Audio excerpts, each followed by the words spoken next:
Assalamu alaikum. O present na LRR. Alnal bari malam kin sport. Mbading o present na mulu bal kontona alternal kontona. Mbaflale assalamu alaikum rahmatullahi ta'ala barakatuh. Gambe din kendolu nabi obdeto atijamfala. Because dalon yeme na atijamfala woni ko diamo men ngake sanje killing adiamo nyata do la sonale harmadingo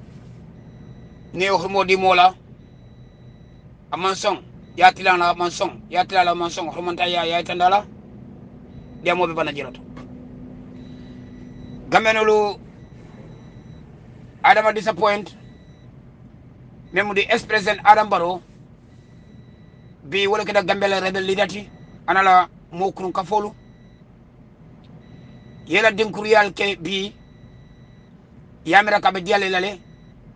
baram ba fole ko harmadingo ni ba nyorla iba nyorla nyorlo fanan ay dam la selo ni ba mo puskan ba puskan nata da fafuta da yiroma ita pusro ko da wolto ni ba fala afaje ni ma fa amine kanne oto ay oto ay kanema bar mbelen fala le ko Adam Barrow ay treze na pusle ay nakinde yirobala so saying there's no way Adam Barrow mina kanne dumba ninata kamfanan mbelen fala wonde ko mbala bannade Adam Barrow treze na molu mbe findila independence day ni Allah subhanahu wa ta'ala kitala wolun no ila masabe banna banna nyim findo nyin manda pamito nyina pamito tani ne bulo kono mbe findla fero mella o fero lu ngatabele ngalandi bare mbe dandralo men kala rek wala min ko mbari gambenolu mela ko be treze na hani men manda treze na ali Allah dimbal mara ko rakono ali Allah dimbal mara ko rakono ali ak Allah subhanahu wa ta'ala ali ala dimbal mara korra kono mo kan song ila muso e findi wolung mo kan song idingo dinwe findi wolung mo mele finda trezona mo lemu du sa Allah mele findla mbarda sayala mbarda baramollola mbarda buterola mbarda sorondrola mbarda fenfenna in place mba fulale ko wolun nemu albe kujira game banko kan me yalan ko alfan bal nako Adam Barrow bilama la lungta bonnale ni atar gambe jadda rebelola ke telestero so kono il pense le movelonna mba flale ko gambe police ali pare mel pare da purken kelendi ali pare ala la beltol tika ala la jorantika ala la kidol tika ala la tiaga so tika trieze na pare kale jorantambulu bari mba flale wolum ale mone menna wolum biya nyindo ante mone la wala nak moto ban dem fala même baye di wulu Adam Barrow ni tele ba maye gambeno de wulu ibolo nale Adam Barrow nyom mo ba fudu balo ate kere ngombe banko kan anya mo jankadi mo dinkru ate kere ngombe banko kan ndekis polaf itala muso ani ba ma ani la musolu ani dengu e belaring ida nyom mo furi mo halkilingo e kamo la dingu muta e ko kam ke dile e ko kololis bila mo yenda na kidole mata kidola who are you wonon ku jankadi ya tekere ngambe banko kan wonon ku jankadi atekere ngambe banko de kisbo laf ida bela la bungono ida Adam Barrow ina musolu idumbe laring America ibe karo kono mal tu yamol blaje iko ko la kido sound ikara kala wuldi ya kala jankadi ya ikay mol bright o jankadi ya be bana ngambe banko kan in place mol fole na demo de ban jafala according we are going to stop mbame sala abibola gambe banko kan paral ali pare we are ready o dinkuruya abantale alnal badu manam king sport yo ke toñalong abaraka bake ale mem fole mo toñati yalong barobe sembo maralo la Gambia amanke luwa maralo tinko independent lum fani jam fatalal funti sini ale balang ali afo yenna mol bula forcé yala e nileke wolum loya Ousainou Darboe be diamala video la ala official page oto ako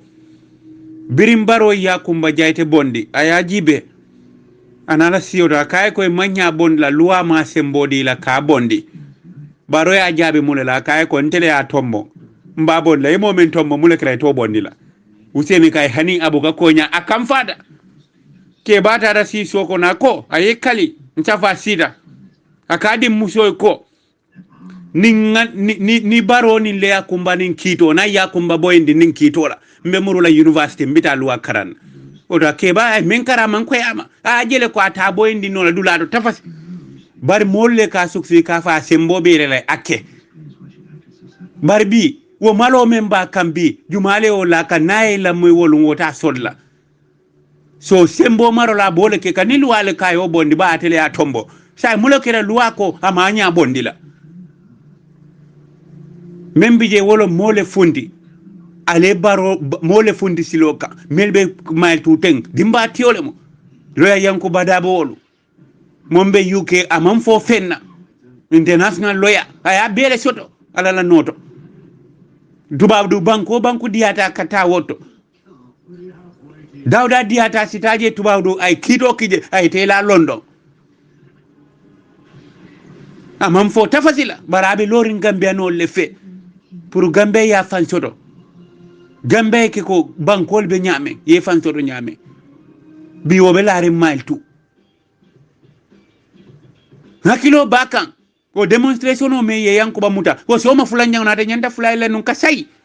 baray muleke a tata ay afan ay danko police wala biri koy bañi nin kan akoy be menkele yake ate bitala min tola ni melbe den ni ol muta hanni ma de nyina fane bita fo en fele albe menkele alake le mu kiyat mol kana silay kana muru ko may fundi ya fo baro ko ate kala jang kode ale silol balang kewo kebe fundla ye pare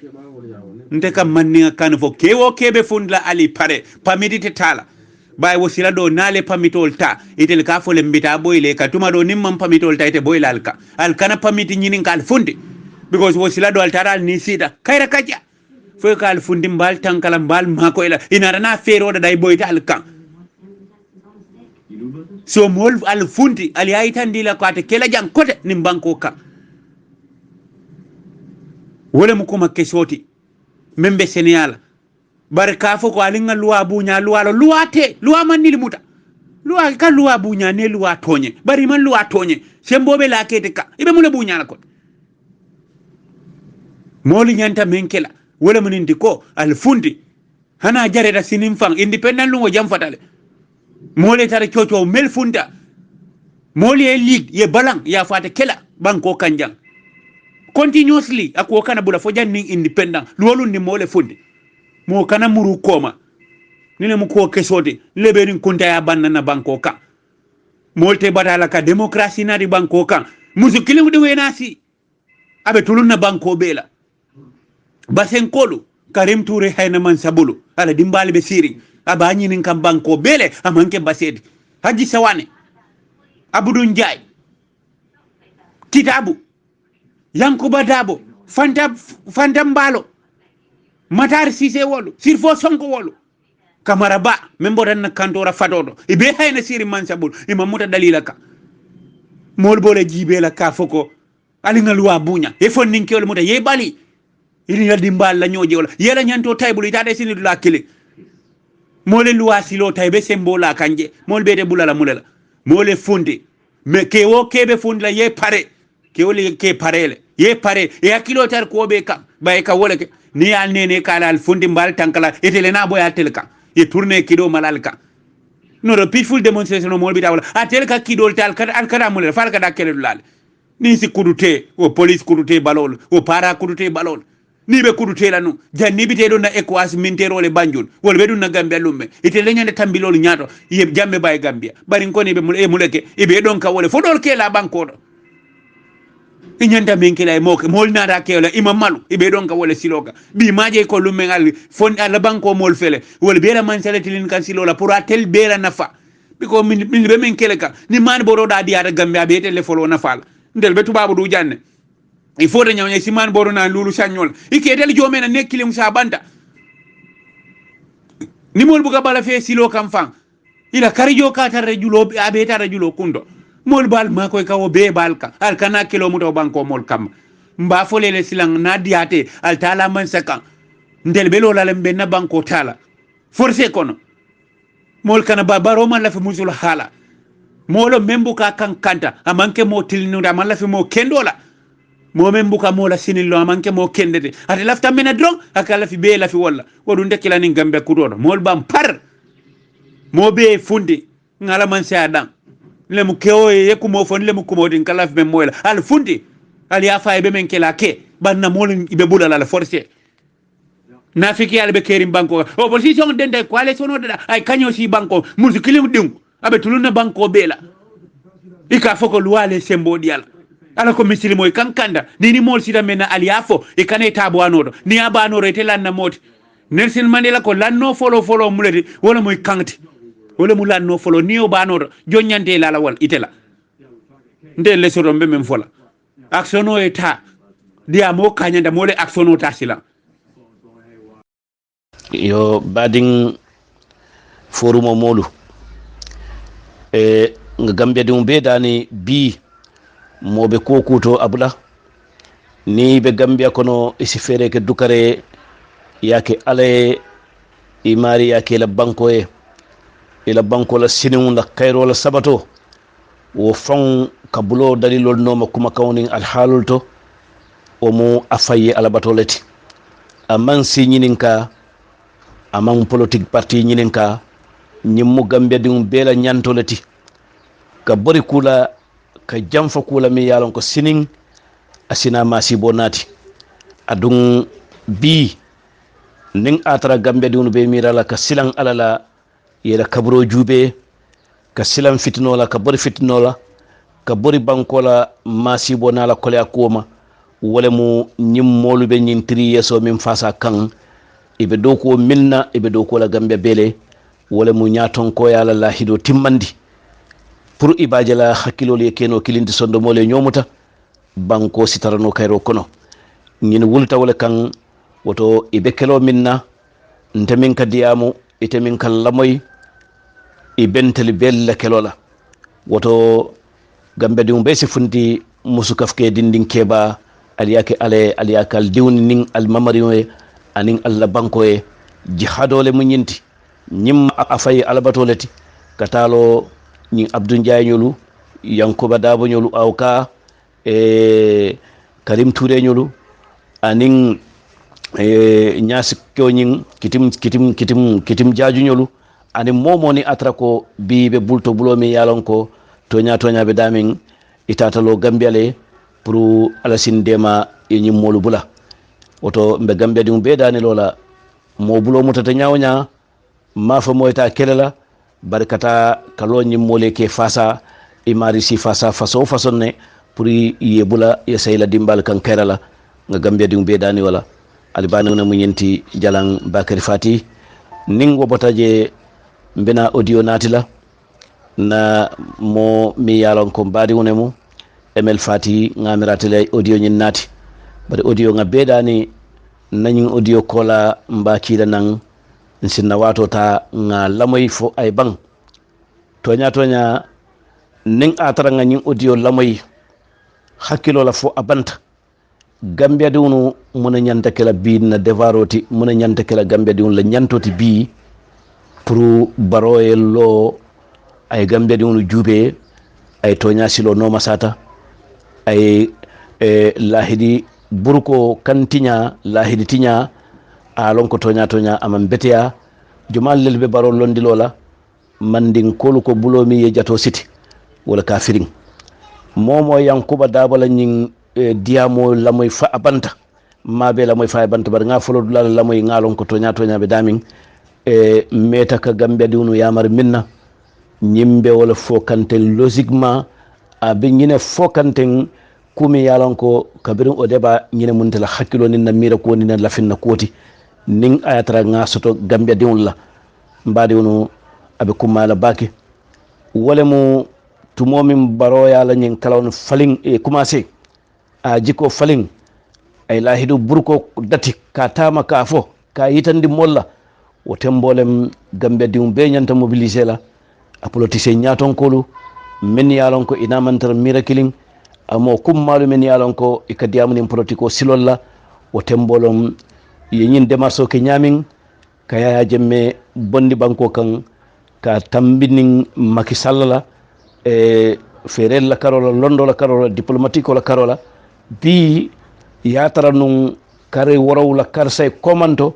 gambe diun beduna e be bola eni Senegal man sakunda be sila wallahi bi yatara baro mota fula baro ila fido kafu yebo banko nyato ila fido kafu sini kana banko bula problème o kono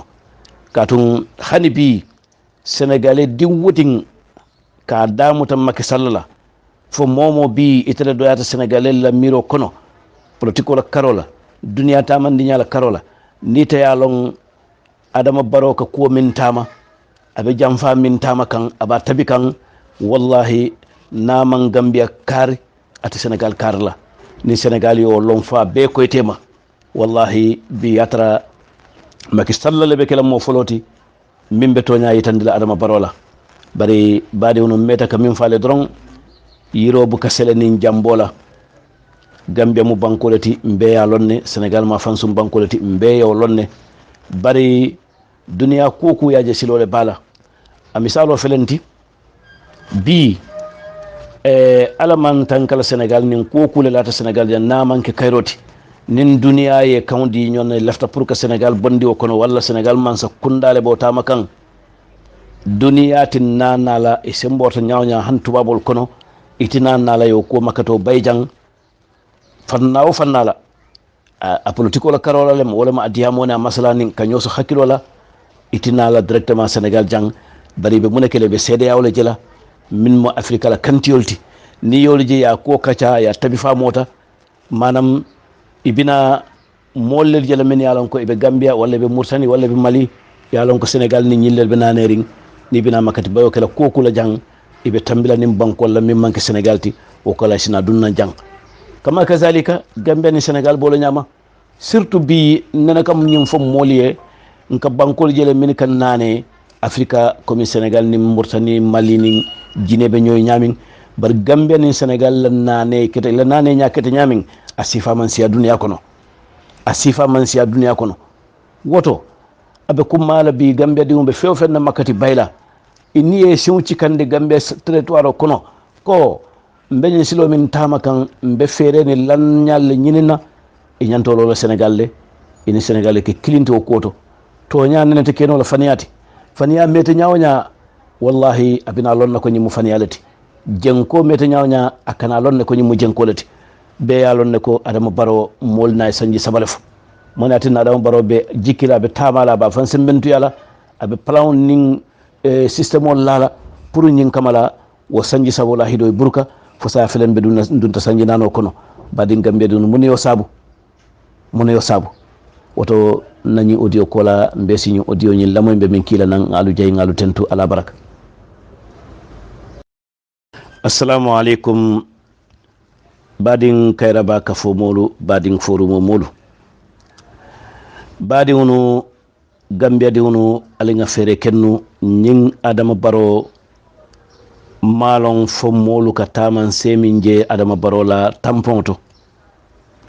anin e ka korosiro min ke Adama Baro la mirakuwo aka minuke aka funtije aka minfo adala bade wono hakkiltu balabe Gambia di wono ma bar nin ko hakkiltu balabe Gambia di wono ma nsafo hakkiltu balabe Sénégalais la Adama Baro la koto abe kuma la bake mo be wuli tesiti ka Adama Baro la mansa ya dang ñine mu toñati Adama Baro la mansa ya dang ñine mu toñati ma foko Adama Baro e momo la hidi nindunta sanjululu kono nsita fu sanjululu mbe korda dide la bankola nafulo walla mbe million le cikala ngadi la ite mari tan kumo kanuno la adu ita to nyaayandino la walla kullo kono aka banko kodo bi ka di molu milla kullo kono ni be mansa kundale iketa mansa kunda do kulati iketa politicien ti iketa parti nyaton koti iketa moru bunton kolti iketa usasolti iketa almamolti asi sotono nyil be kono le anim minika bo bantala bankol kan kanadun gambia e koy kaddu ake adama baro e kala sanjilulo fasa bar hasikeno atina dannola ila miroto ite mari ite jalam bakari fatila ko moy nola ning tonya silola aske fan nen na ko mola moy iba mirala ko nga doyale te nyaton ko bu ka doya hani mbadi na ko mola moy ne hakilola ntel denta bankola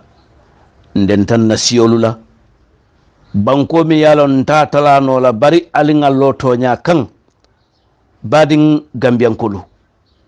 alinga lotonya kan alinga tonya fasa be yalon ne adama baro bukata ku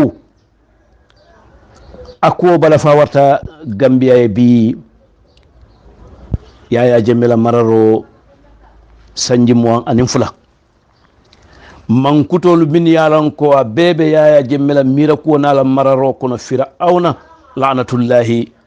a jikolem fir'auna la manya ning ala miro min akayitande ala la dafeun la yaya jemme o mankutole bala nin ko ni simmonati mi yalan ko mo kuluri onemu mo hinantelem asi bala fa sutnole bari fanan asi keno moti mi yalon ko min tambita atete katalawla ne asiyo samato dun ay nawo kebarol ke banko kan mimmu ya jemmela tarambuloti nko mol sitara nakirin abada min yalon ko wol fanan sa jube ya jemmela jongulale doya min soto bi duniya kono asike wolte baro yamarla nim baro sina kataw kusi falla wol sewke baro sake bari una ko bala farta nin ko ya jemme fir'auna mankutole bala bari adama baro iblisa mankutole bala ha ñina muto ñati ñin donna mankuto mo fa kamolu yemandi bari ñin donna mankuto kamolu marsandi ka fanke mole mo kendoti wo satra ngani yo kono be finding jam falbe fara ko tep adama baro woton bafule iblisa baro yaya jemme woton bafule fir'auna jamme to nyamo kilinati adama baro fo ite may mi rabbi ni to dunta avion ko ne tata banku kan ma fo sa afrika jambar hali tubabolu kono ni ete jube ko president min be gambia adama baro wala nata jang yela samato jube ye kungu jube ye nyaaki so jube ye new daña diamunya jube ye papier muté be discours la ye lamoy adama baro mol nyanta o tubabol fon i nyanta ka mun sentir itel adama baro la koto ko nyina mun lahidi tinyalati nyina mun man saketi min bukato nyafu nyina mun man saketi min kala molu jamfa kene bata manke political karoti aka beta ne symbole la ata sambala ni referendum o silola ata sambala ni masala silola fuka siso timpala banko mole nale nyina fo ban takela bi takela sama adiata mi yakuyata mi embe nyina kala nyina mo president ila kardu korol kunduta dawda molbe jala ko nyil mum kardu kor sifati ibe mum president sifala noma ila ministre tambita dawda dunia kono molke jube president mi yalan ko lahidi tinyalalam lahidi burkalalam nyina mala premier ministre bay president ñine mala ministre de l'intérieur ñine mala ministre de la forces armées ñine mala ministre de la justice ñine mala ministre Allahu akbar ministre ni atra postol bela ite mari ko assalamu alaikum bi wandi bankol kan dawda iba jela ko ite la nyaton ko munyi nyaton ka sifalati badin gambian diwnu ko adama baro ite da ka fula politiko la adama baro ko han sonta ya signé momin da ka fula politiko ba o be parti o lono la nyaadile gambela député bunu gambela ministrol ala mansa kunda ala sécurité bundalo surtout AIC fo Ali Mamar Ndiaye lambang a talu yalon ko karan nale malti diplomatique ko alla diplôme al ko surtout nakata leader o politique nyatin ko al ko Adama Barrow al ni Adama Barrow nyim befo kilintije Adama Barrow bulata lahido min no fo mi yate arranger lahidol be burka al be siring al manka funyo kale manifester al nyin ko yitande dunya la fo molun min fanam bota ko Adama Barrow e kan kanta ila kan sali wala mu nyaton ko la jikote e be ñim min kan ni ñaton kol be basta en sinin asi Gambia ti ñanole ni ñi ne faake Adama Barrow man sano kala Gambia lali mol be siring e be Adama Barrow jube la molu kana ju soso do kote ke ka fa Adama Barrow bete atale mbadin lonnalu mbadin politicien nu mbadin alimamolu mbadin nu men yalon ko moli e khoroma e maluta Allah yal buña ngalu dani aliyake kila sallallahu alaihi wasallam Adama Barrow la jeyri kumo dukare ay kokule kaliye al salih hakilotu katun man alafo ni alabe kam falal kama o ba al ning alala tema bari mol sal jeno nyaadole nyama satra amanka langani yona la jikoti parce que bi politicien na lota Gambia kono radio lem forum molte lote ko Adama Barrow betiatale iko be Adama Barrow jeyla iko be sembentu yala molube kudole mirale la koto atata kew nyama manta kew nyama bar molbe te jela ko kafu ko nying Adama Barrow ye place le la hido tay walla banko kolole bi million ka diala pour ayam fasa surtout mol mi yalon ko molbe te nin tonya folon Adama Barrow la kati baliya ala kende baliya ala la hidi burko ale ngaw fonno nin aletu ngina mutonyati de banko kata nyami nin kombe nya kasla Adama Barrow bulaje sening insina wuli otuma wili wato e dandroke al nga fundi ngana nimmaki salla man sakunda si ngayta ndala Adama Barrow e lahidol mil burka ani an nimmole taw minta kilin fukata tuka bila asikeno ala ben sulaman tabe onale Adama Barrow bukata ku de Adama Barrow bukata ku ala baraka ngali jey ngalu tentu assalamu alaikum warahmatullah taala wabarakatuh. Hello, assalamu alaikum. Alaikum. Where are you? Who is that? Kamaraba. Kamaraba. Where are you? Itonya. Malve wado so wrong. This is no 10 or 15 minutes. Yes. Okay, Mbadingulu. Ni Yankuba Lebet Yamola, Yankuba Dabo. Fanam Operation 3 years General Executive Volti. Adinin kumu. Funding ke olu nyili funto kenu.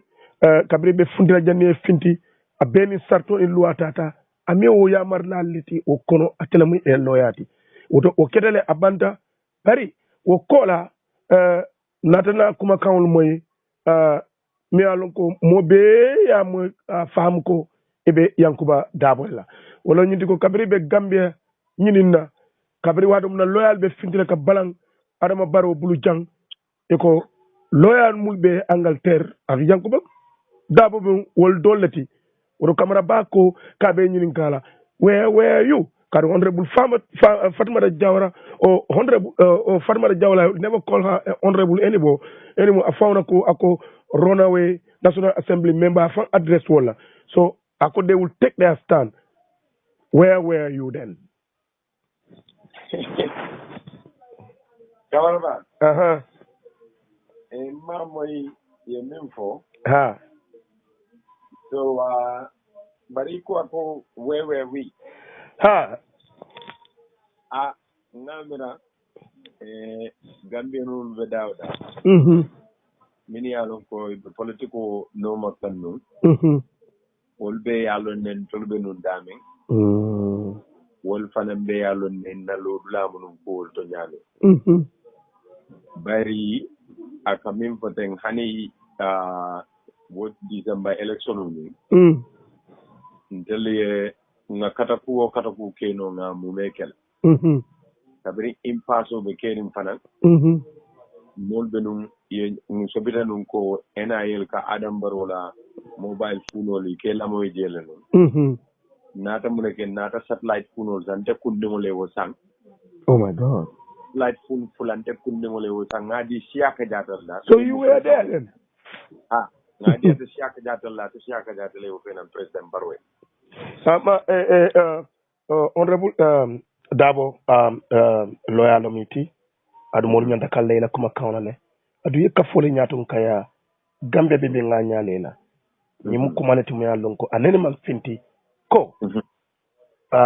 itello dula so ko fannala pour ka de ko president e kanala kuma kanu record itato mo kon warayta fon kundi wole satellite funo sang pour ka president Adama Barrow fon tankandi o wato wallahi wole keta ko la number 2 dum follow min Macky Sall ya Adam Barrow commande prana diamu wo telephone commande no nata nen tele ya ndele ngala min ja commande kay ko Macky Sall laftale ani Adam Barrow diamu il afta number jumala bi e sa commande no minna mi alon ko in sobita NIL te tarle la moy la dami because Macky Sall man la katani normal protocol la wala ñindi ko ka ya jambe commande praye Barrow la number dia so wona da ni duma la ko dalantel la nata nim bamba ma don ne nata de la min jam ko man kay ko sa itela nomba dol dila galla pour ya di Macky Sall la ko man ni de da si Adama Bala Adama e ni Macky se diam lo wodiamo ko na mun tam makina da lo wol ko Adama Homeland Security so ko ina ta ma ko security dia I mean be kata kulleti nga min kenu wolum ko man kenu tennu muna Adam Fombe kenu la president because tennu be no assassinated ya wolum kol mi do wolum ka fa janni wo wato tema so wol be ketale andu ndiaje ngoke abe munu min de pour na banko la démocratie mo le carte o min faya kana tinya because yaya lafta min kala wo coup d'état fula nyawante moli carte o min fay pour le président o min londe pour ay lo yaya lafta o président ni ka o coup d'état ko ndate si ya lafta ko extend kabira bodo wala ndata no BBC fana BBC focus on Africa ya mandang sinya kele ndata no lum follow mi na ko content le ko nyako lum fula nyawo yena lum sama ñu lumme Adam Barrow ñanta suwoni ne tul kon lama moy ko ñene ko media because Canada Broadcasting corporation yang delum from CBC to BBC bampare kata nunje lama media house so BBC kuma de pour yenn number dine ka ifon ko ne man son kadi la bigo malla fiye tawul to la tenan tol ta ni aje wokuma ya because wotumo ya kamena molbe propaganda kelola allo propaganda kelola nyanta kadia muno media de saje West Africa because ECOWAS and West Africa de saje la banku dimolu ite Gambia non la kolong be constitution on ba donde kan nyoko no nyami aninga be ala atilo nyim pour ka kol be dundi nyoko no prabe sabatino la nyaata nyami no kelo be kele mo jabe mo le ndeda maman ke loya gamnen loya ti banda ba ni aje loya dol ke dey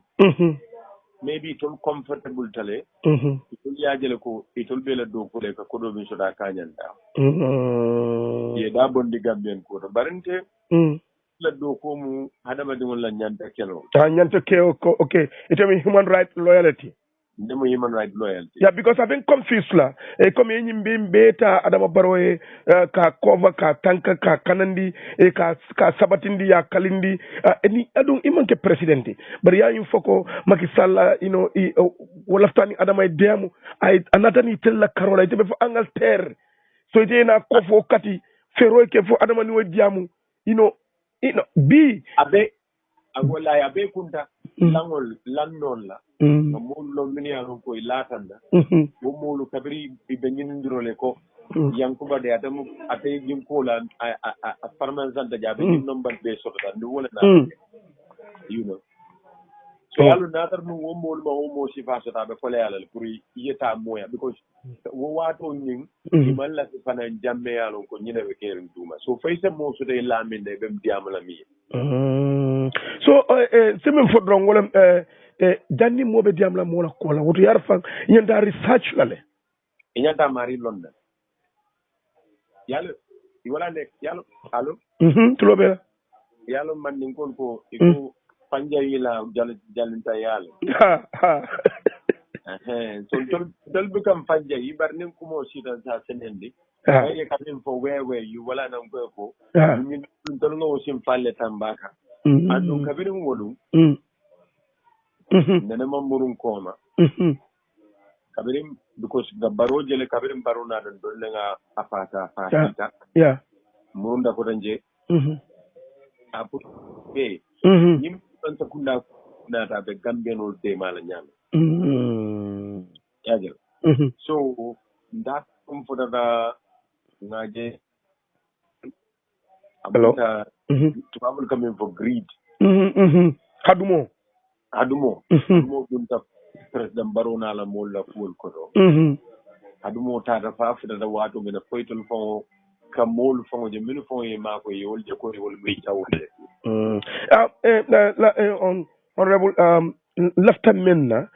mina be wokle na kacha la bandulaleti bar janni nga futoto nga nyim fana moy ko iko kibaro network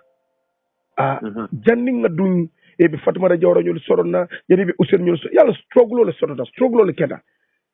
adun toñalam itel bala jato le dunta dolu niol tata dolu borta dolu mayla alfa alfa la fureo jeno because of what struggle ñi damman iko kibaro network iko ite ka kodi dundi je kari wo kari itel ka tino ka balu adela ko yato iko ka kodo be dundi oto ibama bijang sulata mano la ya suntu touré fa ko da suntu touré din tele nga kibaro lo nga suntu touré fena suntu touré mumbe Angleterre molbe ka suntu touré Angleterre suntu touré mumbe Angleterre tele nga kibaro lo suntu touré fena nga ke tar nga talato diala ka tar ko sata je tar nga ko keje nga lo wotumo kibaro network suntu touré bije modou bo kam bije bamba mas bije bay tankare bije and then musa sedi kanol bije yaya dam fanyul ngap outlet because min kera niaje wotumo ngo fonke amunda wotumo news outlet min be banta freedom newspaper lem aning ni don ton de fo Gambia école ma so fulo le bene bar buto min na take programme ol min kake programme nyama be ke no mi alon ko na bare man de ka kawna la kam moy lalu ka so moy no so wo wato ko fenke dan na tam son watil dan na ko do bonni na internet o de dan radio bang senkol sanka ka wave bandwidth ol sank ka wave senkol de da man na da wala ndara fo kibaro tv fa on ken ko la protest jurmonu ni kabri fatma dañol mu dan tolle fidde dan Angleterre nim protest kata banta mo jama botu mo nimbe wol kala mol fon ka bole ñunu mo haji dawle ngana talo je Facebook ibe molu ñato wolu no moti exactly mo jama fon ka fani Mr Dab ite be loya yala je ite be hayndi na toron ganjola fen ko toron ko amun dan dolu ñine ala en dol da ñalla fon tol seke jinti toron atol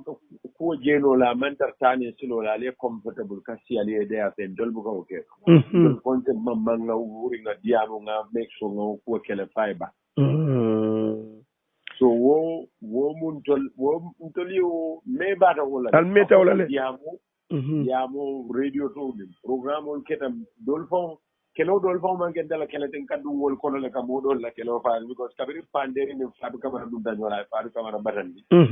o man gen dol la kele de bare dun ta jele nga fatu kamara ñol defend ka kanande panderi ñanda foñala kam gambe musul kajabi e ngay dol bonde banta na ko fatu wodo ko mo na da ko nga Cairo tebende wo Cairo wado le panderi na da ko jival bulani wo wa ko nga tembo nga kelo lo bayaka because nga len dol man silela de dolu man sila mola dindi na sai be min fola bo na fola bar ni be mo la ngay gol lon de la ke buli woto mo wala be ke ru man ta min bi jaka wala ke no dal la nga keno ni mamman so mun dal bu ka si ka ko fe ñola naman dem baade na wara be karale tanki kan na tan wo man gande la ku den num ite ku kala mi alon ko ane sulo man da la tare no ma no foñade mbela fula fana pour kañu wala da fana seneyandi kadum gambia labanta struggle kelale safo gambia struggle ke signa fula wolon ka independent no fight pour kam fan soto molle vilta mule struggle ke mule katoke knya mo struggle wolon katako to fendo to so ya tola menna e ka struggle nyin dan dan wolla katako yin tola wolla so wodo mo banku nyino mule katako ke wolto wato natana koten sai natana dum buldo fanam bu kono munke ya jame ni maternité ya ala mansa ya koto so ko na wili kote nga katako luke pour kam fambondi nyum bulu woto ikatra flan na alpha le tulor koto struggle bare kana dolje itel kamira ko yetelle soron yetelle bouté fodum mo nyanda for struggle koto lonnale ko kabri be dun kanje ngin kele pour nim findi dan ka ko tele ngin ke ka dum gine bi sawe kelo kele mule kelo kije jama bi je mulman ta karam ngoto bare kele banko bondi tubabol bulu karan nalle nata na fasoto bare bi wol mamari luka wasa wolle Zimbabwe wonya Namibia wonya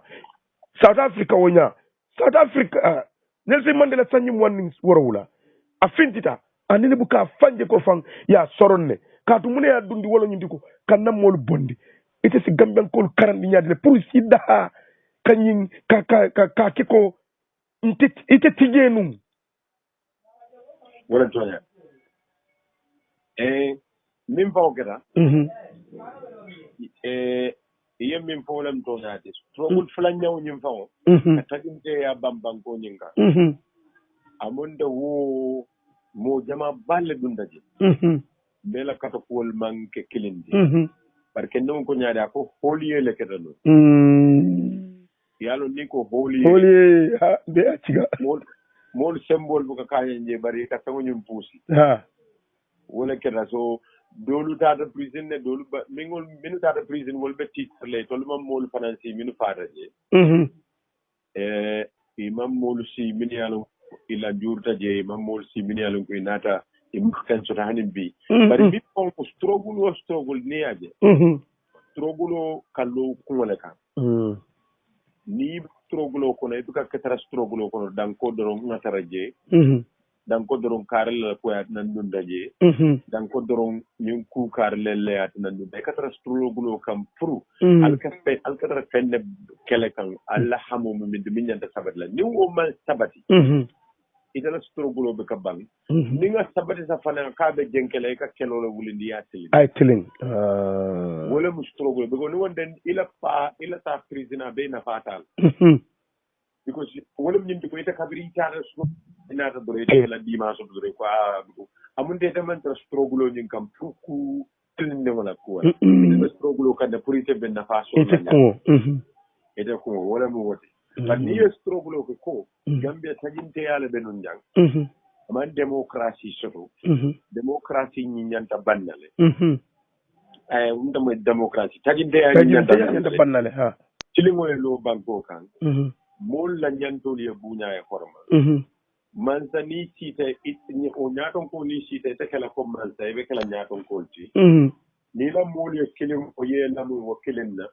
ikata fo la diate ali afiyata ali ndabo wala kala wo manke kumati mi alon ko ñu gambia wala ni free la ñaton ko bul so ni tata struggle ko pour ka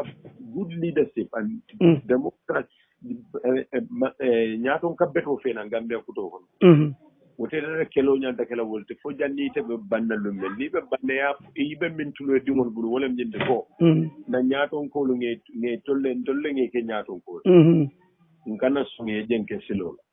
ko ñaaton ko jenke da wato wa ko modo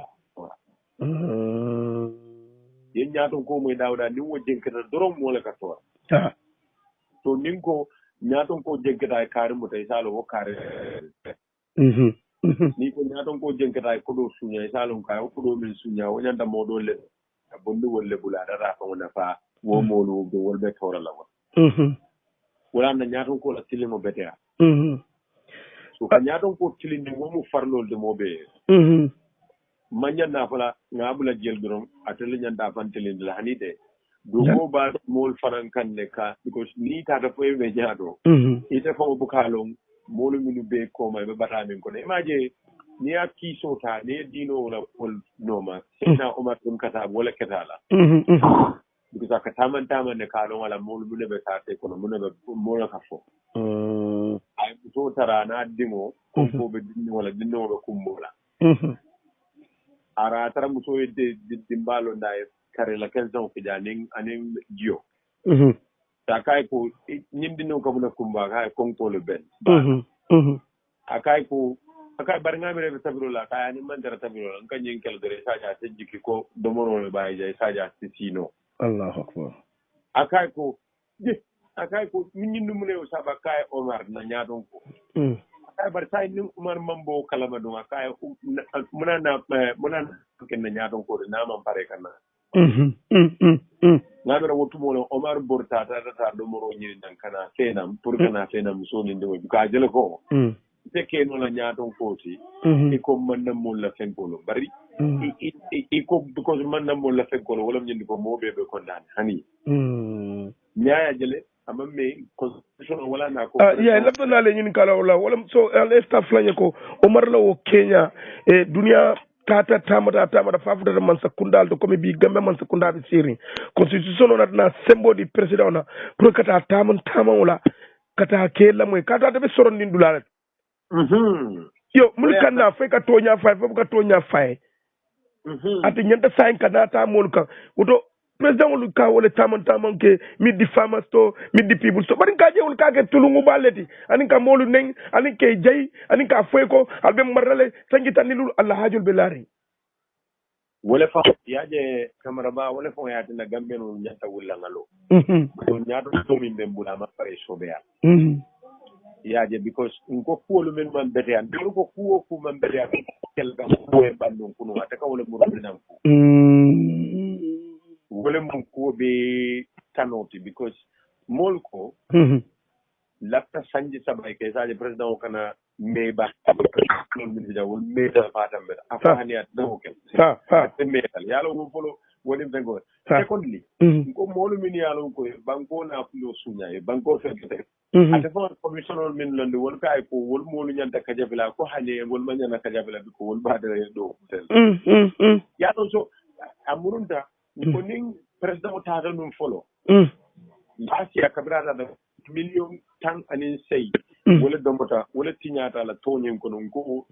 o siertal moli wuda di nyina hada wilta million tan so oh my god amunda ne mol ko min man be ata ko wala bindela kan hello muru nyin kando mandi la line is kind of sketchy yin dula nyanda Senegal ne man ko na line o be ada time sa be ada thing hello na line o sa be nyanda yes sa be ada yongo mo serum atata banku tamo la ne mun gëna president ha okay million tan ay say wala tiñata tamo ñun non wala ke ala dapan soti pour kata tola tan million tan anin say aha mol wurde ko o sheatale banko ne ajibe na fondingol man do ko solo nañol kanda ko dole hanen bi ibikela ko do ko soto no e min spendje ani de wala karam jo o dendi ko fo sale dendi ko bu ka soto no ko aton ne van sama dola le tiyo dole la tiyo man sanno so nitta solution la ñine to le minge sero mol complain dan ko do siya ñine eta de ko do be la fay to le ak million tan sabaji so amunda nin tol ko malla fi minna e na ñato ga wala adu wala kala biya fiya ayata nyam to amunta te kan to nyaawale le je toral la ben hadani la yalo o manke ku betati ko wol bele kenum pour ko be konnum ko be banyum banko mo keno ko député ol nyanta independent la ataka ko do da ka di député ol la duma mo tol sanne jana ne ka male ni mo ko do di la ko ate o bono la mole o di ala wala do mari to fo ha e mol tarda fijola nga ko do di la jana so ko be ke kamia lonko akuda tanya to sen kom nga min be kele pour wol kana murunda wolle fo sa wolle ke ko potulem de ne ka ko nyim peleja wala mu problème fa warma ye bunda doma eko président na tamo e anyanta kata tamo la eko seru tata million tanin sailek wuro kuma tawla ko siatale e nyinan ado seru kono ni tata jube pour ka toñi na nafa e nyanta o jelale komi ka fon kuma kanol mil dolu di e nin atara ko tanin million tanin sayo dapansita nin ka siata bar nyanda la moy kelale abe même fola fombe wol jelal dol jelale ban war fombe wol jelale e o manna ke kuti e kadum ay bandul barala bridjola foundation la kumo fuka ba landila e nyamaje e akabe fendo kela num ngalum wote mbengo criticize le e mengera ko jamanta woro mawoje bohol keme fula mawoje anin anyon jama e natana boto atatama kote ngako ye million tan saba ani lulu kafuje ay programme on fo aka be milikela bara wol dol ko lo ako lokum fulo nyaato e tiyo be baskilo be tarla molla be tiyo sanadal e bari nataje social media ni lalto gambe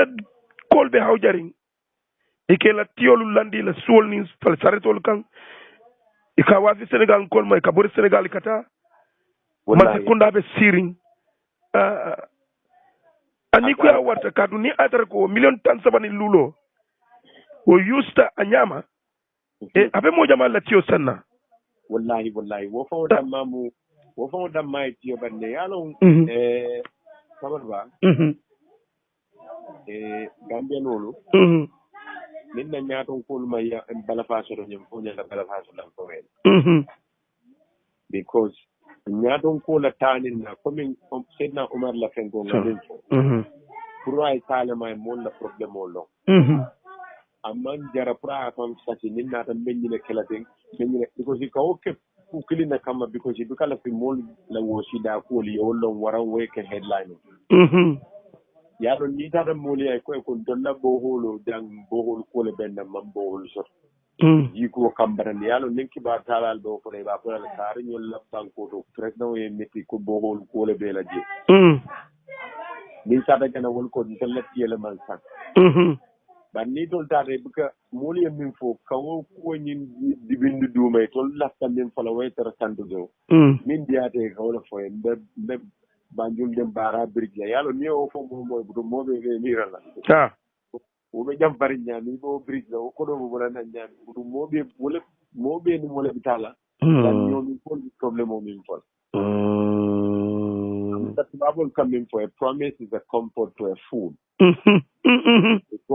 ko la hido aka tolele nios tenkundi so ikawo kusi falleke ala fika mol niol tempundi min la hide furu wonna min yalen ko akodite bulu akodite bulu ko mol kan so nim mawo dang wala be kala sango sankuoti ni nate si la paleto because seru niya ko si nim motol minutata ni nay nim motol minutata wala kutayata wolti wala nyiata wolti wala fanan baluru ndulo koleyata wolti jari fanan ni binale ni wo moto bo expensive le moto le bina ko ten biko tol kana min na wala fayitan doti anen kuma ba fo anen kay kan ni mo la ko itol le mu ko be ni ngara president wala mo la ko ya te tenke tembi hani moto fanga be ngala la moto la ya ko le chipta moto be da ni wala be e kanyi mem foten fo abe kala maloti bang nin na president o ya choose president o menata ko akama center case o kono ako ya jame kono be samba itilia follow zero ne abe kala maloti gambe bang nin president ko ndebe bulala pick up le kono fa abe kala gambe maloti bang wote kala maluti mbaw president anda dota frasale to ko ko woto mo le mbaw president buñal ba jelal ko ni president ya famma jile ina la tay memo me ya no me be famma jile be fan nim fo pasianolu banku dolum dum ka banku lu la man say ila modo na da num madina kana omar minen ka after nan akoy ko leader ni assemblée ya ta Umar bel Harim Banko duma akoy ko nyina mun na nyaadon ko akoy nyina mun la nyaadon ko ala palede min dola ay palede da akoy nyini dunya kar ko ke mara wala bel Harim duma yalo ni mun nyaadon ko ti ina dalo na ko mumin tata ye la man do roso wala ko dum be kandi wala nyaadon kay ko le ata ba ite mu ñaaton ko dimi ala silata ala lay te mañana domoro kele ñanta sunnal ite ñanta le kale sum ko ni sum dal ne momo fuare ada bango ngene o be ka ñanta la wolu so ite ñanta ko kela ñante mi le la mo lu be mu ñaaton kaya kam to le ñanta tar le la miral ko ni subo fene ite ko ni subo dum bar modol gambe on man subo sono no bi ndebe subo do ma ni e mira o sifala e go subo do malal de ma ko gana subo do e subo do malal janni te ele subo kono ko fayla subo do la banko di nyamala fanan be subo do malal auto e kamen foñeten katum président ñanda ka terol so ñanda ko kullo ñol so to ñalum a telemun na ñaton ka bati ka bankol mararol to anin bankola kamo be babulu na sojar bundal be babulu na ka don ila mol mulka a jambandi ka mol silanda nya ka fo commander in chief wala ñu ndiko na kidi bunda chabo na bakam sojarul na police tol ni fengol ani economic fund soko economic natala la takan sembe bale babulu de bari ila to damin fulanye woto asikeno ni miraro ti bang pour président o isaje ko atia famma ko no mol samba nyato sentiol damman kana ka teriti nin atrafan abe sabati nola ayol sabandi a fanna do manding menke la banko do même mala kondon do mo wole ki a telephone nyoti lundo fano eke muske ba do aya call boli banna e ko president en call anu e kacha o beto nya falaile mbe kerinje ay modo komandi katon duma jana ay ta joka du killing thing ngamira ni president yo lamoy ni te da du sano nyol si fali kitara fonde la kantora ni nata ifrade may ko president o kantora bebe yele e fele dolo mi mon ka foko president ya man saya mu dolo mi wonet siro let ngamira ñinom doloti jere e kana même foy mun te keri wala mtoya la famille va voilà folo ñing wala bu ñing sojar kunti maralu nen tengol be yala kumata je baake because min kake na ñaaton kol kamin fo wala ñinde koy tolle marta ko beeti tolle ko be so akumata because man ke it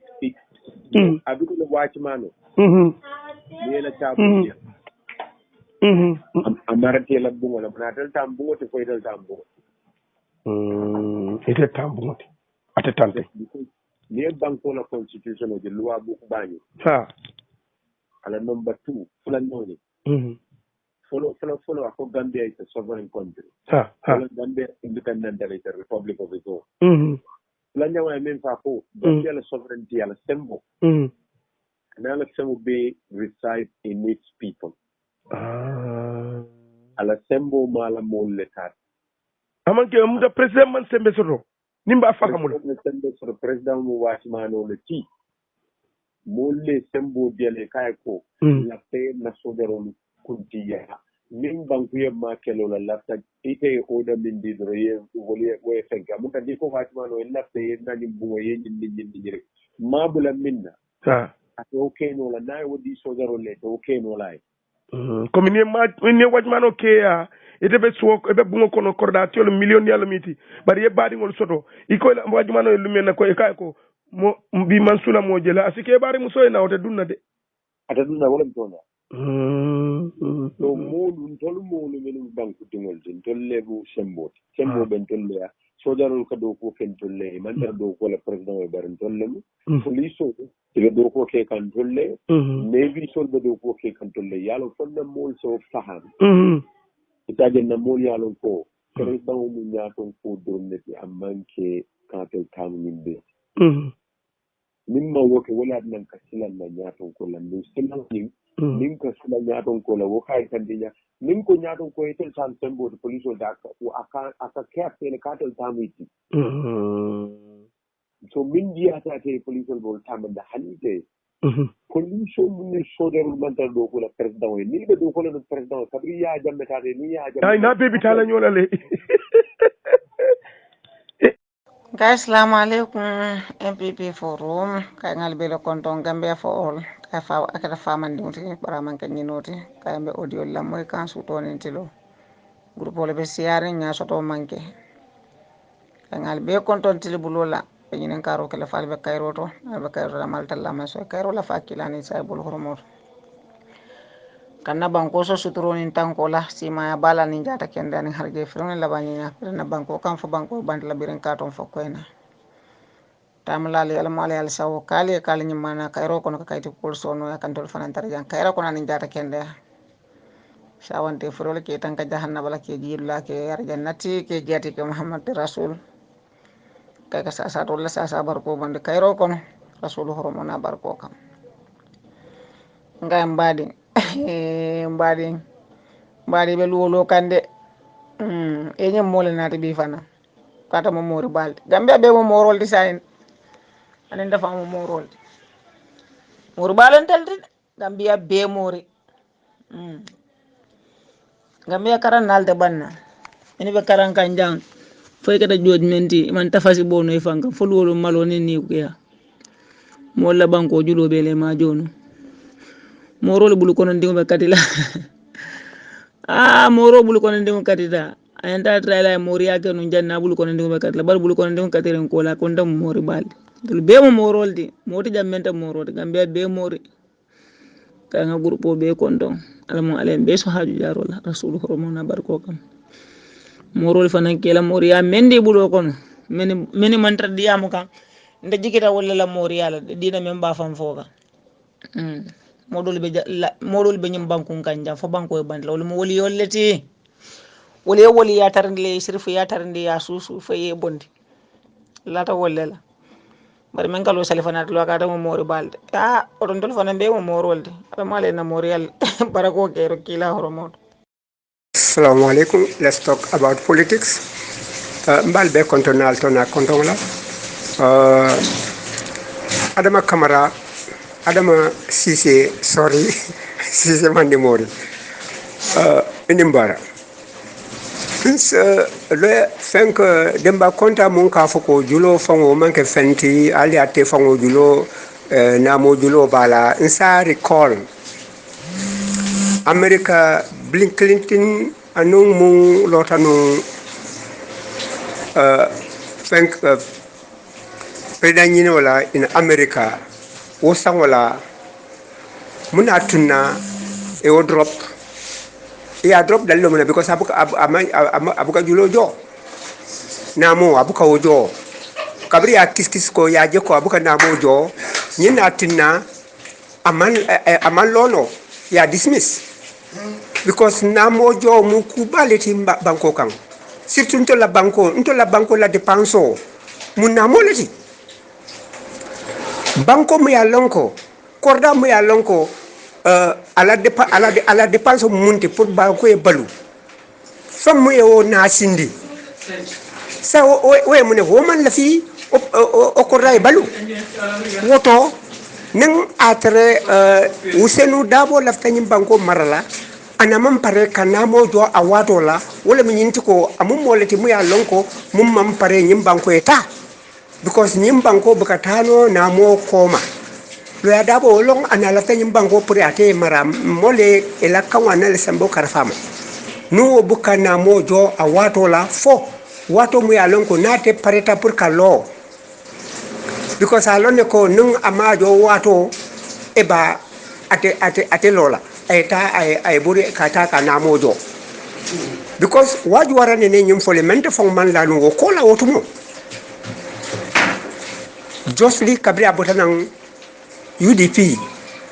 va be ala parti fom la nyin kuma ko fom mente man la ko mo la no fo kabri e commission londi wala lo ya dabo le fisiata antuman gate ba e mul samba no fenko to jani lo ya jani anum ben sudan ñul because e belle samba no fenko lo mais o tajo le munatina hani ka bi usenu mam pare ka tajo ana lafta ñim banko marla momu ya lonko abukana mojo a watola fo na lafta mo la place wala wotumo la ka bori kata fenke na mojo gambien ko le se convider do sotono ba ka wota miniba kemo atol mun ka fo ko ngato nya fo ale akira politiko na banko bukata ma no na mo koma sa mun buka pare ka o taxo jo e ka fo ko ite imam balan tax jola mais isonta kiti ya kuntu nyame ite sonta wala o mu kuma façon du mal kiti ko ite balan taka kana mojo kiti ya kuntu wala nyam ite ko sonta wala e muru ko te ko e man song ite mambalang na mojola ite mambalang na mojola mais kito ya kuntu nyame ite sonta wala because on kito wala sa ite la famune fola sai because kito ya kuntu nyame wala mintu ko ite buka sonka na mojo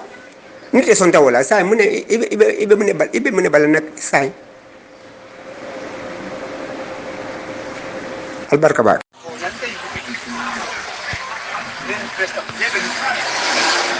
الدنيا على مول دار من كم مول كروسودا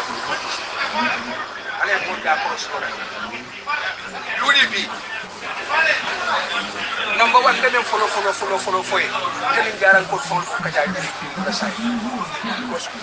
te tikila tay tikila tay pa ta UDP la karo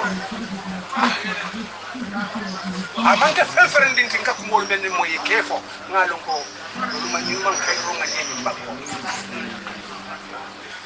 momen kalo e ka ko mole nin sanji sawo sita be fitno wudna ni banko kanja ita wura ni banko kanja iba be jam ifa be jam le di bali be jam ita o bere be ni banko kanja o mari man kay ro ngani banko ita ka mo la ka fo ma pare and I'm sending a very strong message to the party leader den ka da di figura ngalo abella moy lele be woda oda be be jira bebe segment kila ba fa ko silan be jamen ko na president ba ana damin te fara te badula damin te badula wol anu fembe ya lon ko UDP be diaspora le ay kambule moolu le kay nay al ba fu le ko te mu jarole e ka ko non na da ka do wonte ma sadi won lebi akon lebe momale par momu te ka balum dal momo enta ma dala gambia dunia belbe ni kibaro handi be tuba dunia belbe ni donc radio station o dawa jam le programme ko na to non fan nañu soma station o bay bete ay sa inte billahi kan lay den mi bulan ko hani ñi tili bulan fon jali ci be fitala mi programme ko kala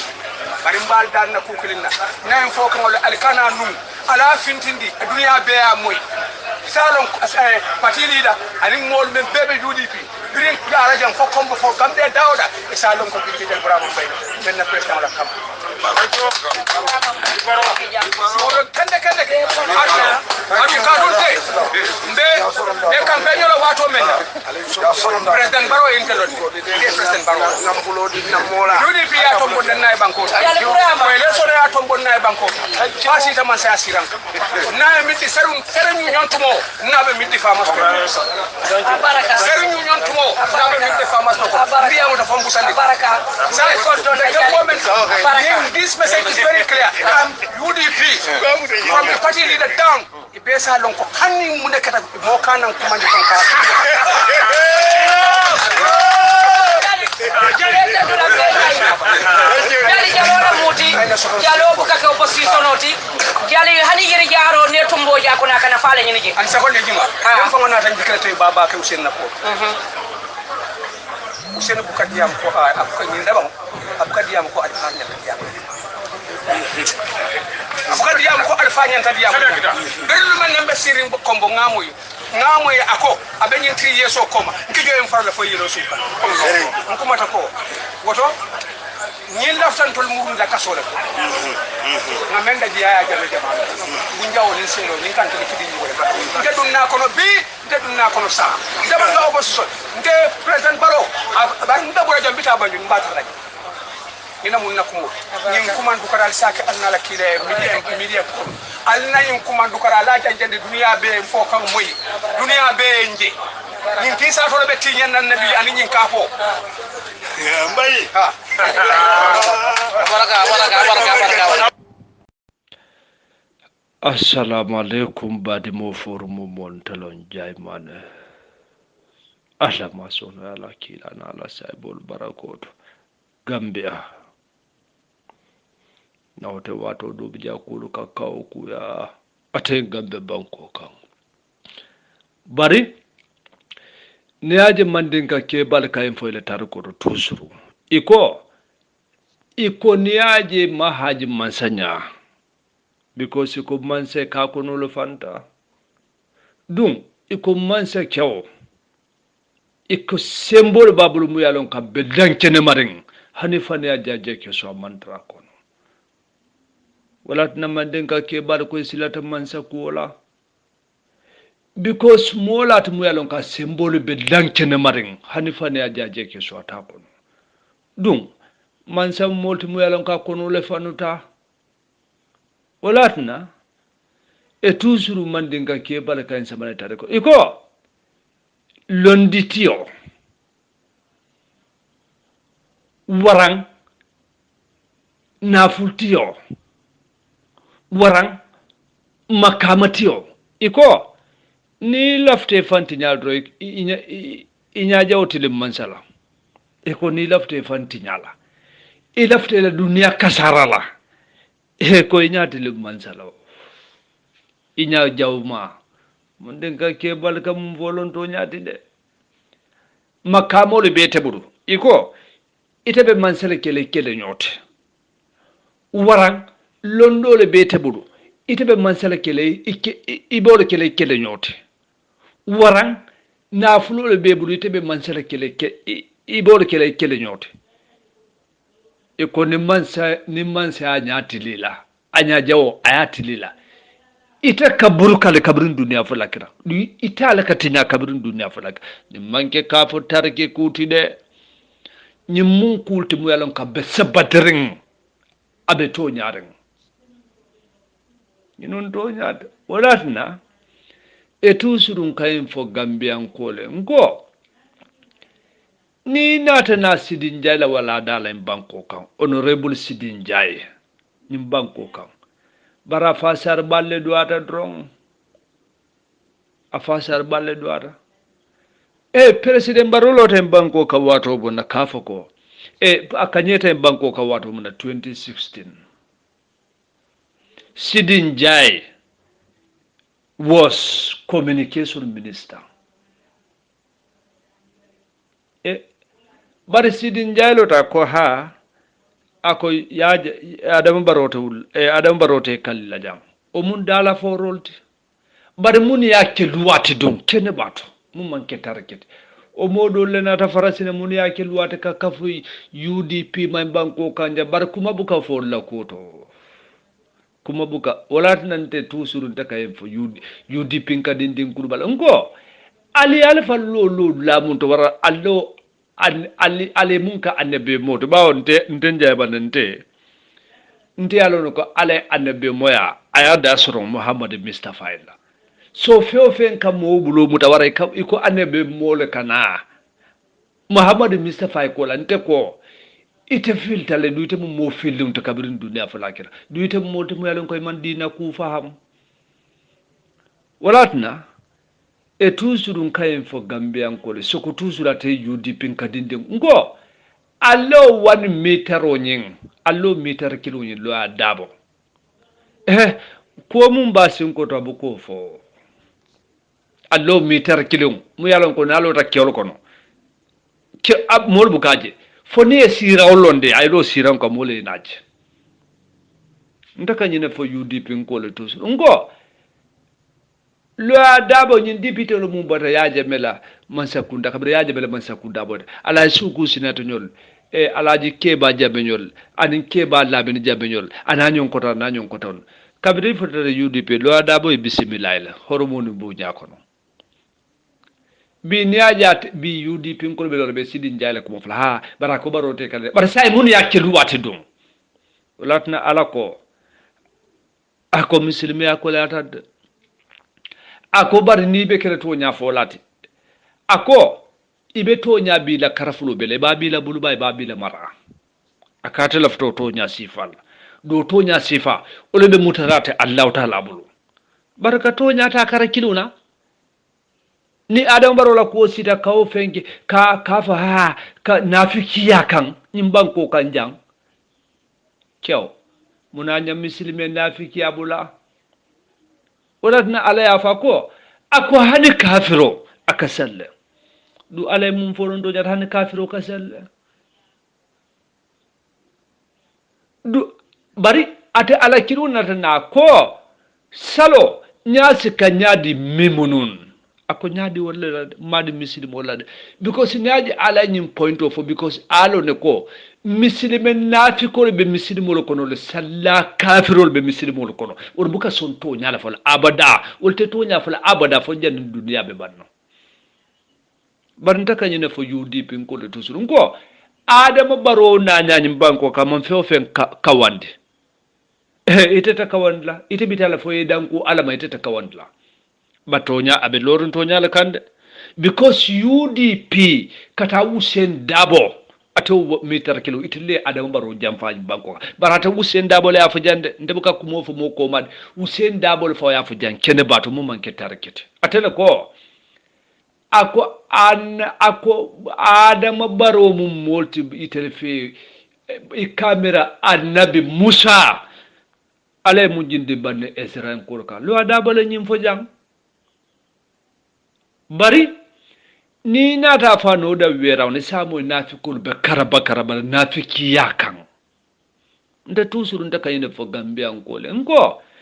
alka mo lo adabo wara alka lo adabo la ko sikal al kunkan lun sinasi mota fala be lo adabo la ko jindi lembanko because nda kayine fo gambia ngole ngo ni bita fisiri walla bulo mutale bita lo adabo bulo mutala anyum fisiri walla gambia kabin tan jamana kabirin ba ma wudu nan ma lo adaba hanifa ta ma kala muta lo adaba molo hanifa ta lo adaba molo duniya hadma dunyan dala interest lo adaba la interest lo nyamin hadma dun gambian ko fa nyante la interest lo nawle nyamade alaji be sai fo lo adaba ka nyakala se fin dudle bar kabri adama barole nata na kalo adaba boddi malto kapala so diala lo adabo nyakala sifiu dun kumas apo kala fani moja eben anyabe kuyaren apo kala fani moja eben muna dunia buka daten ni molbe lori pour ka fight la kola ifana nyante ko ma jubele nyanta ko malan ko jubela bar inta kanyine fo gambia bar ala fela mum fanken tam jay manelo je lo adabo suta tilimbala ko bar mama kewne ne fonyere alma ne makela alma ala su jannato firdaus la alhaji bora manjang mama kyolong atele diumu muhammad manjanti social security atele lu ada bolong no mama kyo alhaji muhammad alhaji bora manjang atele lu ada bolong banko ako nanna besira ko nyum mamarun jayman en kaydnam ako nyum mamarun jayman en kaydnam ako nyamuna yele mama kyo munna kul sika nyim mitar kilo ila soko mama kyo yemunna kul sika te ako nyum minasile ba ibala kur jindlad ako nyebi ko sama mole long ako nye loi dabo ako nyama molong ako nye loi dabo la intensité dauda abuka dabo je mama ko mum folon do ya bari nyina en fo gambia ko nyala tusru dole se o de wa se baran kam fo loi dabo han telefono na jay telephone la inter ala haju do bar na ala haji te bala te telephone no ciow mo nyanda loi dabo la ko korosle banko kande pour kala ko korosi jumalo loi dabot ada munum loi dabot nim banko kanja ciow nawta ko kaw ko yata banko kande loi dabo barala ju ba tilim bale amun ciow akata namo jo la fo kiti bu ya fidin ni may namo jo aba ko yede may banko kan adam baro mam betia adam baro kropta bari na tel sida telle be kropla katembe dunia man sakunda beti banko kanja because ajube TRRC adam baro ko TRRC man folo gambe jang afro da bankol munto kol mun keta ikanyina wadlale we move on namara adam baro nyinaf barni UDP man sakundalo nyinti billahi wallahi tallahi dobe bular UDP no may be fama soronna billahi wallahi tan jayman intilaf dobe UDP support la bi nata UDP man sakundalo UDP man sakundalong billahi wallahi ite mum be UDP support isi fama sorom isi ngoto ite kuno la je atel ka UDP jelal ma UDP nyimbanko kan jang kyo fola kira bar UDP man sakunda banko ka ni UDP man sakunda so tani banko ka wata ndenje man mbe gambe budala fola kira bar gambe jang ndeten suulo la gambe jang because inti alo nako imina tilimbali amun kala gambian ko lante olonna